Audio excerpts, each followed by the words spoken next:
Okay, guys, welcome to the Shiner again. Today we'll be talking about something different. We'll be talking about history. Yeah, history.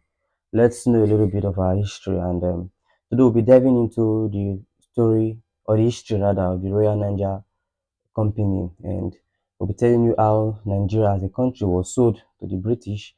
And I'll tell you on this video, I'll tell you who sold Nigeria and to who was buying, how much it was being sold for, and some other things that happened before the selling and after the selling.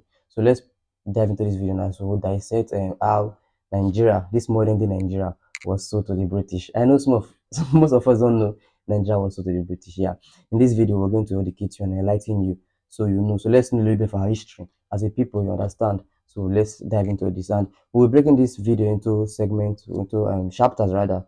Have chapter 1, 2, 3, and 4. It's going to be a short chapter. So let's understand the whole concept of this selling Nigeria, modern day Nigeria to the British. Now, so let's dive into number 1, to chapter 1 rather. Stick to this video. And if you have not subscribed to this channel, subscribe now so you don't miss out on any of this interesting content and history will be teaching in chapters. Thank you. Okay, now welcome back to the video, and let's go into chapter 1 of this video. Okay, chapter 1 of this video we'll be talking about who sold modern Nigeria to who, and we're talking about the Royal Niger Company. And what is the Royal? Who are the Royal Niger Company?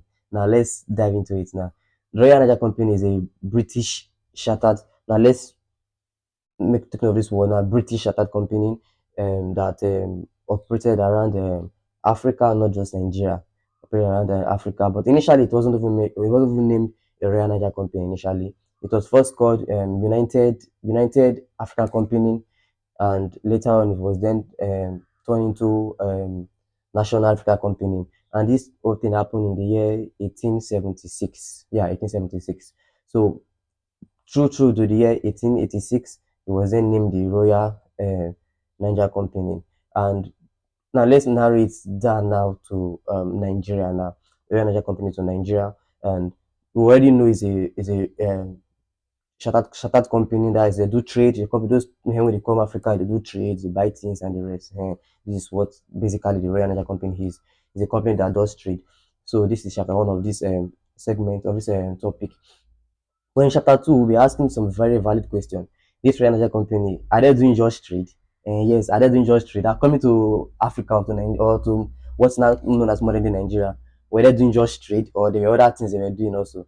Because they were, I can tell you for a fact, they were not just, because when you hear company, it looked like it's just a so guys, welcome back to this Shine, and this is the chapter 2 of our topic, and how Nigeria was sold to the British. So in chapter 1, we told you about the Royal Niger Company, and the year was from 1879 rather, was from 1879, and in 1886 it was named the Royal Niger Company, and it operates in the so now right now let's dive into chapter 2 now. Let's tell you how it operates and what the Royal Niger Company was all about, what they did and everything. So the Royal Niger Company, they were in charge of trade in the in some part of modern day Nigeria, which are the territories around the River Niger houses and the River Benue houses. That is today northern Nigeria rather. So in those northern places, we talk about Kano, Kaduna, Sokoto, Benue, and all of that. Yeah, this Royal Niger Company, they were in charge of trade in these places, and were they just doing trade? No, they weren't just doing trade. They were there. It was even more like a government, yeah, because they have their own armed force. The people pay taxes to them. The people pay trade duties to them. They were basically ruling, right? And this is supposed to be a company, but it wasn't really a company. They were ruling, actually. They were ruling the people under the name of the Royal Niger Company. And if we ask ourselves this question, who owns the Royal Niger Company? It's a British company, and that was royalty. Then we can pick two or two together. We know who people actually owns this Royal Niger Company, and for them to have their own armed force, then it's not just a little company. And so technically, they were in charge of trade in the northern part of Nigeria, around the River Niger, River Benue axis. They were collecting taxes, collecting trade duties, and this is one important part I almost forgot. This one important part. They were not just doing trade there. They actually signed treaty with over over 400 treaties with royal leaders and chiefs around this around the northern Nigeria. Meaning they have to make people sign. You give when you say sign traders, you give them, you make them in charge of your lands and all of that. And I can tell you, not all of these traders were signed by mutual understanding, and most persons signed without even understanding what they were signing. But these things are things history won't really put out for you, but you have to think and understand these traders didn't really happen just like, okay, we agree to give our land. No, but they're trying to say over 400 rulers, because this is what this means now. Over 400 rulers and chiefs signed treaties with them. So okay, take in charge of our land, and we'll be under you. But it wasn't really straightforward like that, you know. And subsequently, we'll be doing videos to talk about some of these things that happened pre-Nigeria and pro-Nigeria as well.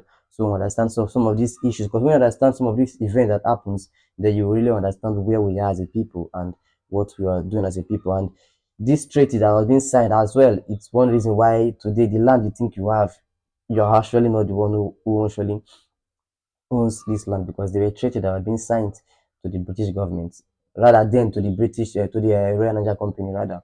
So now this is basically what the Royal Niger Company we are doing in modern day northern Nigeria. Then they were basically ruling over the people. So now let's dive into chapter 3 of this topic. Then we'll tell in chapter 3 the role they played in Nigeria, in the modern day Nigeria, the role they played in colonization, and how um, this Nigeria now was being sold now. The modern day Nigeria now was being sold by this Royal Niger Company to the British. So stick to this video what we're talking about, right? Yeah, we're talking about the story of the Royal Niger Company. So now let's dive into chapter 3. And I bet you chapter 3 is the bedrock of Nigeria problem. You see everything we suffer for our present Nigeria started in this chapter 3. And I'll tell you how. I'll tell you how now. So just stick to this video and then now I'll tell you how this whole chapter 3 now is the bedrock of Nigeria problem now. So basically, I've told you about the story of Royal Niger Company and their activities and all of that, and how they were in charge of the northern part of Nigeria. So in the year 1899, the British decided, okay, we want to be in charge of all of this territory. We want to be in charge of the south and the northern part of this territory. So they come to an agreement and the British decide to buy from the Royal Niger Company.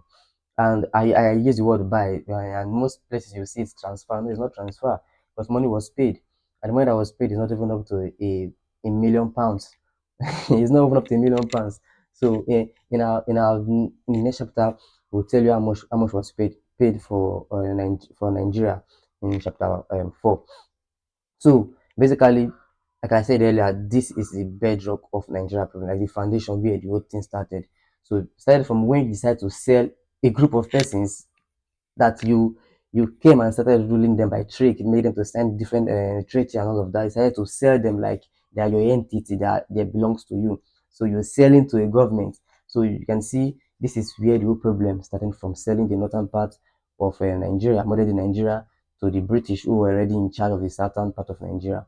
And mind you, this was just 2 years after the Benin Kingdom was invaded, and the Benin Kingdom was invaded in the year 1897. That's the story we'll talk for another day. And that was the last kingdom the British managed to conquer. So immediately the British conquered the great kingdom of Benin, they decided 2 years after, okay, we want everywhere. But we don't get the full south now. Benin is stubborn, so we don't get Benin now, we want the full south. So that was the full territory. So they wanted the north. So that was how they came to an agreement that they'll be buying the northern part of Nigeria from the Royal Niger Company. And after buying, the transfer of government from the Royal Niger Company to the British took about a year. So British took full control in the year 1900. They took full control of the territory. Then we now have the Southern Protectorate and the Northern Protectorate. Um, so about 14 years later, which is in the year 1914, through Lord Lugard, who was the year of Lord Frederick Lugard. Yeah, he was one who now merged the northern protectorate and southern protectorate together to form what we now call the modern day Nigeria, which is called the amalgamation of the northern and the southern protectorate. Now, this is you bringing two persons now that are not ready to live together, that have never lived together. This is you now forcing them and merging them to live together. So this is why I said chapter 3 is the bedrock of Nigeria problem. So the first one was selling the people that doesn't want to be sold, I believe. And the second one is merging them now together. And I say, okay, now must live together now. So these are the bedrock of Nigeria problem in chapter 3. So now we'll move to chapter 4, whereby I will now tell you how much this entity called Nigeria was sold to the British, and if the Royal Niger Company, if it still exists today, so we'll talk all of those in chapter 4 of this video. So now stick to this channel, subscribe and follow for chapter 4. Thank you. So welcome back to this channel, and this is chapter 4 of our topic, how Nigeria was sold to the British, and how much was paid for. And if you've missed 1, 2, and 3, please you go back and watch 1, 2, and 3, so you have a full understanding of what we're talking about. And then we did a total breakdown of the Royal Niger Family Company, what there was, the territory they were in charge of, and how they come about the selling and the merging of northern and southern Nigeria. So now let's move now to chapter 4. Now let's talk about the ending of the Royal Niger Company and how much was Nigeria, now not a part of Nigeria, modern day Nigeria was sold for. It was sold for £865,000. Yeah, not even up to £1 million. £865,000. Though then it was a big money though. So it was sold. And funny enough, there were activities that happened during the selling. The British Parliament and all of that were like, the money is even too much to pay for this people, for this person. So many negotiation and so many explanation was made, and that we'll do a separate video for that as well. Was made, and how they agreed, okay, we'll be buying for this amount. So they bought the northern part of Nigeria from the Niger Company for eight £865,000. That's what it was being sold for. And today, the Royal Niger Company still exists, but not as Royal Niger Company now. It's now being linked to Unilever PLC. Yeah, the Unilever, that is in charge of Close Up, Omo, Dove soap, Joy soap, some other items. It's like a construction company. They do up construction goods. Yeah, they are in charge. So it's been linked. Your is being linked to Unilever. On a very good day, we'll do another video as well to explain to you the link, how it's been linked, and the link between Unilever PLC and the Royal Niger Company, and what Unilever PLC does right now. So basically, this is all you should know as how Nigeria, modern day Nigeria, was sold to the British, and how much it was sold for, and who sold, and you will know everything about the Royal Niger Company. And if there's a question or something you want to ask or something you're not clear about, you can drop in the comment section there, and I'll be gladly enough to answer your question and to put clarity to it also. So at this point, I would say let's try and know our history. Let's try and know where we're coming from, know where we are going to. Let's try and know these things, man. It's very, very important. It's very, very important because if we don't know our history, then where people are lost. People are lost. I know some of you are knowing for the first time Nigeria was sold. Yeah, Nigeria was sold and bought. It was like the transaction. And I keep saying this is the foundation for our problem because when you buy something, you always want value. So do we think British has gotten their full value for Nigeria, or do we think there are still treaties that we don't know about? These are questions that will be unveiling as we go on this channel, as we'll be unveiling more topics on events that happened pro-independence, after independence, and even before Nigeria, before the whole amalgamation. We'll be taking it gradually because history is something you take gradually.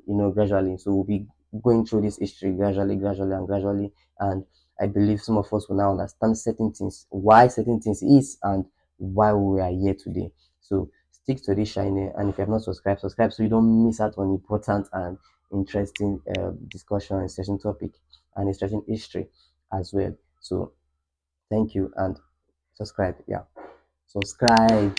Enjoy the topic. Yeah, subscribe.